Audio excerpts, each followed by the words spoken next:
Hey, this is Derek Doepker here, showing you how to play Money Talks by AC/DC, as well as giving you some of the theory behind what's going on. So to begin with, the song starts out with the main melody. This is the guitar melody. It's also the melody that's happening in the vocal line during the chorus, and it goes like this.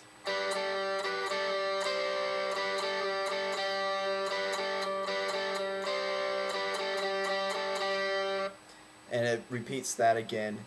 And what's happening there, and this is the line that Angus is playing, is there's a droning G note. So this is an open G that's playing, and the song itself is in the key of G major. So while that melody is going on, you have that root note of the song, G, sort of droning in the background. And the key of G major is going to be the notes G, A, B, C, D, E, F sharp, G. And as far as the melody goes, mostly just going to be sticking with the first few notes of the key.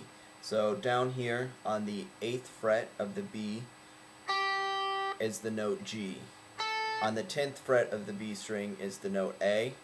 On the 12th fret of the B is the note B as well. It's the octave of the open B. And then on the 13th fret is the note C. And if you were to label these in terms of their scale positions, we would call G the 1 of the scale. When you go up one note diatonically to the A, that's the 2 of the scale. Up to the note B is the 3 of the scale, and the C 4. The way this works, if you build the G major scale, you just start on the first note and call that 1, 2, 3, 4, 5, 6, 7. So F sharp is the 7th note of the scale. Once you get back up to the G, it would then be 8 or the 1 again. So what's happening here when you understand that,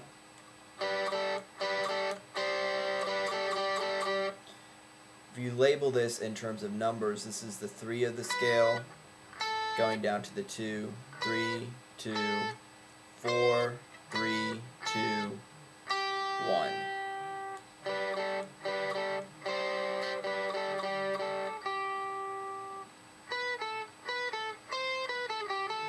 So if you ever hear anyone refer to the major third of the scale, since we're in G, to find what the major third is, we just do what we did before, 1, 2, 3, and we find that that's the note B. So it starts on the 3 of the scale in G, which is the B note, going down to the 2 of the scale, A, 3, 2, 4, 3, 2, 1. And this is important because if you ever hear about building, let's say, a major chord is built using the 1, the 3, and the 5 of any scale. So if we're going to make a G major chord in the scale of G, we're going to find the 1, which is G. Here's the 2 on A. The 3 is going to be the B. And then 4 is the C. And then that 5 is going to be this D. So to build a major chord using the 1, the major third, and the 5 in G, G, B, D. And so as long as you have the notes G, B, and D, and only those notes, you'll have a G major chord. So if we build a G major chord down here, you can see that it's using the notes G. This is an open E, so the 3rd fret's a G, an open D, an open G, an open B, and then a G at the octave. So you can see why a G chord is created the way it is, because it's got those 3 notes in it, a G, a B, and a D. And what's happening here is it goes a little bit beyond just your typical major chord, and we got that 2 in there. And what happens there is that's implying what's called a sus chord. And a sus chord is where you replace the 3 of the chord with another note like the 2 or the 4. So if we're building this G chord and we replace that B with an A instead, then we'd have, instead of G, B, D, we'd have G, A, D. And if you remember, A was the 2 of the scale. So it'd be like a 1, a 2, and a 5. So this is how we get sus chords. If we were called a G Sus2, it would then have a G, an A, because that's the 2 of the scale, and the D, which is the 5 of the scale. So if we were to build that down here, just like your G chord, only now instead of playing that open B, we're going to fret the A on the G. So we have a G, open D, and an A. And that would be a G Sus2. So theory-wise, what's happening here is this alternating between a G major and a G Sus2 chord. And playing it down here, it would be like this.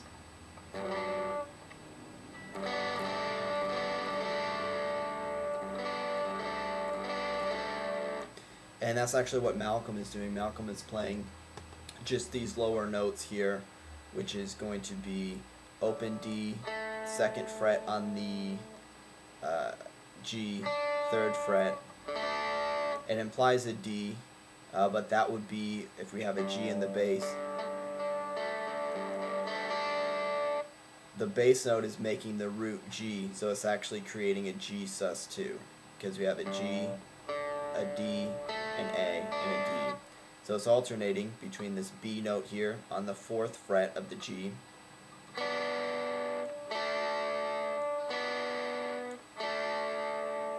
so it's like a G chord to a G Sus2. And once again, Angus is up here playing. So theory-wise, all that's happening there is you have a back and forth between a G and a G Sus2 chord. You see this a lot of times with the chord D in various songs. They'll play a standard D, lift off the middle finger, and play that open E. That's the same thing. That's going from a D to a D Sus2. Only in Money Talks, it's going to be in the key of G. And then it goes up to the second part of the melody. And this actually implies a C. And you hear this during the chorus because that's happening in the bass and the rhythm guitar as it's playing them.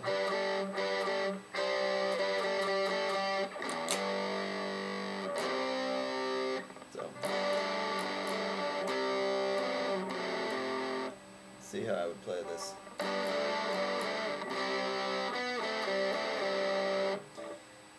So what's happening there is you're going up to the C. This is the 13th fret, 12th fret. So starting at the beginning, 12, 10, 12, 10, 13, 12, 10, back down to 8.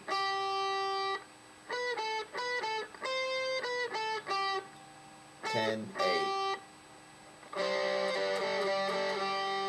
Now we still have that G going on, droning here in the lead guitar, but the rhythm guitar is actually going to be implying a change to the C chord.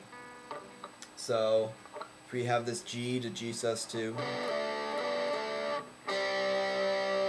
right now it's going to imply a C chord.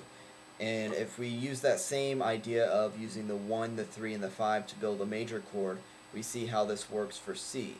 So if we take C, start on a C note, and we count up one whole step, we get D, and we count up another whole step, and we get E. So if that's 1, 2, 3, 3 is going to be an E note relative to C. 1, 2, 3. And this is using the same pattern that we use for the G. The 1, 2, 3, 4, 5, 6, 7, 1. So doing the same thing on C. 1, 2, 3, that E. 4, up a half step to F, 5 is G. So you can see how we can build a C chord. 1, 2, 3, 4, 5. C is 1, E is 3, 5 is G. So to build a C chord, we know that we're going to use the 1, 3, and the 5, which are the notes C, E, and G. And if you take a standard C chord, you can see how this works out. The 3rd fret on the A string is a C, the 2nd fret is an E, open G, C, open E. So all the notes in a C chord are built using C, E, and G. C, E, G, C, E. And it doesn't really matter what order they go in, but usually a standard chord is going to have the root of the chord in the bass, meaning the lowest note. And we see that right here, the lowest note is a C note.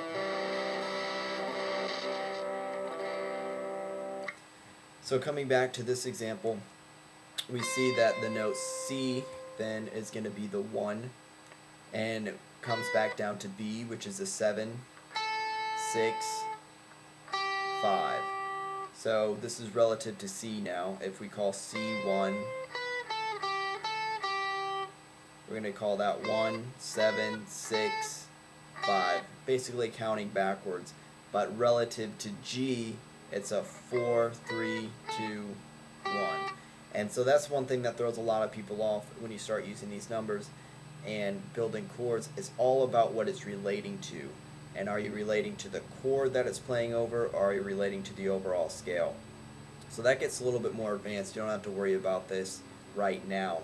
But just understand that you can relate any note to different things. And that's where music theory gets a little bit complicated for some people, but once you get it, it's actually pretty simple. So using this C, still got that G going on, but now what's happening in the rhythm guitar is it's implying a C chord. You still have an open D happening in the rhythm guitar. So if we have a D playing at the same time as a C, then we remember that D is the 2 of C. And if we replace the 3 with the 2, then it's going to be a sus chord, a sus2 chord. So what's happening is, theory-wise, it's going from a G chord to a C sus2. C, D, G, C. And then you throw in the 7, 6, 5, 6, 5. Relative to C. And those are really just passing notes, so you don't have to worry about all that technical stuff. Just know that it's basically going from a G chord to a C chord. And the reason why you can keep that G going through both of them is, remember, this open G is the 1 in the G chord, and when it's played over the C chord, it's like the 5. 1, 2, 3, 4, 5.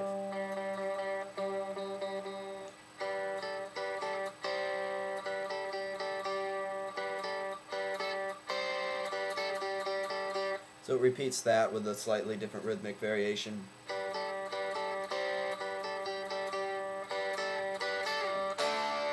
Then it plays a D chord, just a standard D chord. So that whole intro and pretty much through the chorus is going back and forth between a G, C, G. During the chorus it then finishes up with the D. During the verses, it's pretty basic. It's going to be a G,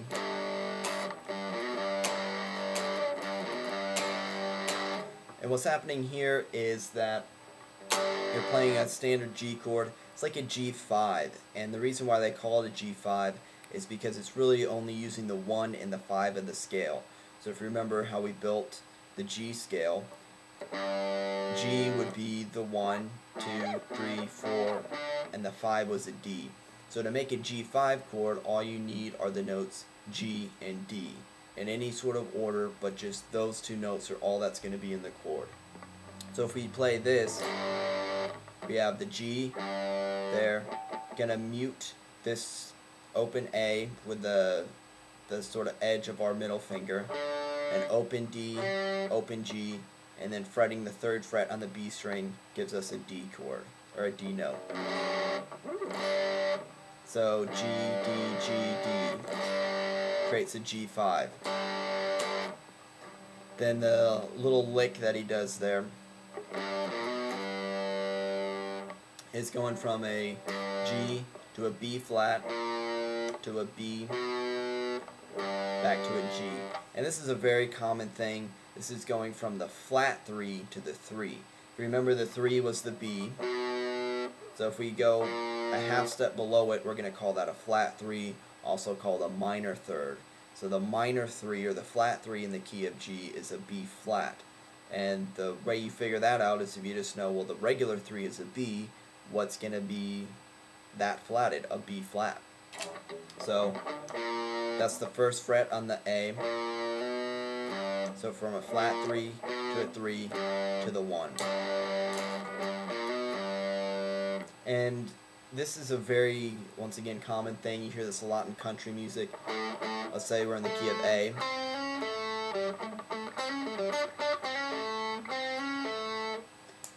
Rock, blues, country, all of that has a lot of times where they incorporate both the minor 3rd and the major 3rd.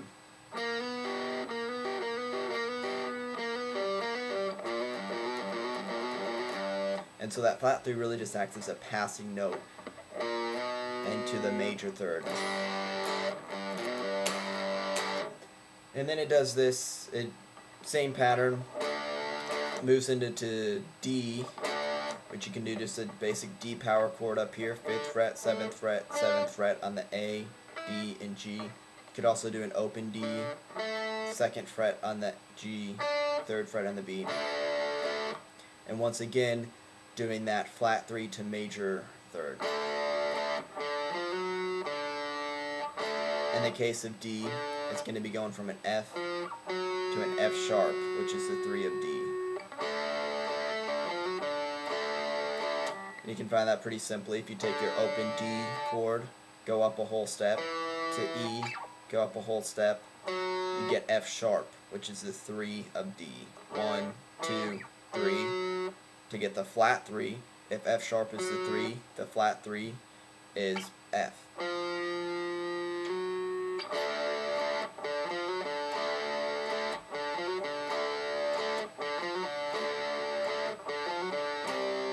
Same thing now here in C. We already talked about E as being the 3 of the C chord. So if E is the 3, then naturally the flat 3 or the minor 3 is going to be E flat. And you can play E flat on the 6th fret of the A, going up to the 7th fret of the A, which is an E natural. You can also do it down here. 1st fret of the D is an E flat, up to the 2nd fret of the D, which is an E natural.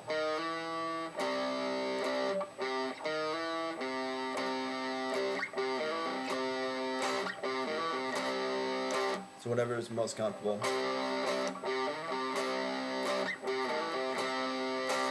Then back to the chorus.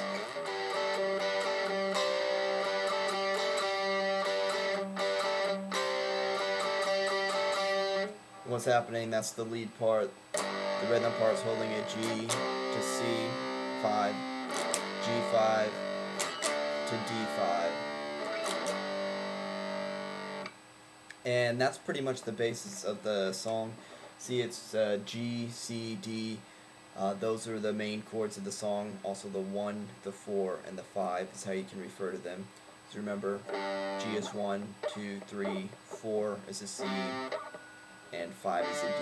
So if you ever hear people referring to the chords of a song, like play the 1 chord of the song, well, that's going to be your root. In the key of G, if they say play the 5 chord in the key of G, you can find that pretty easily just by taking your G, building your scale, going up a whole step, up another whole step. Major scales, if you don't know, are built using a whole step, half step, whole step, whole step, whole step, half step. So from G calling that 1, up a whole step, calling that 2, up a whole step, calling that 3, up a half step to the 4, up a whole step to the 5. So we know we're at the 5 now. If we look at that, that's a D note. So a D chord would be the 5 of the key of G. So this is all relative. Hopefully this makes some sense. It makes more sense as you study it, as you get familiar with how this plays out in different songs.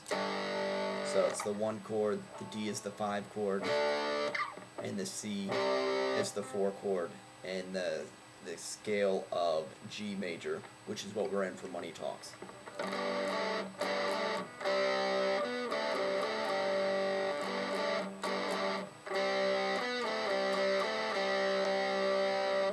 So that's Money Talks. That's some theory behind it. Good luck. If you have any questions, you can always email me. My email is doepkerd@gmail.com. Also, thecraziestguitarist@hotmail.com. Thanks.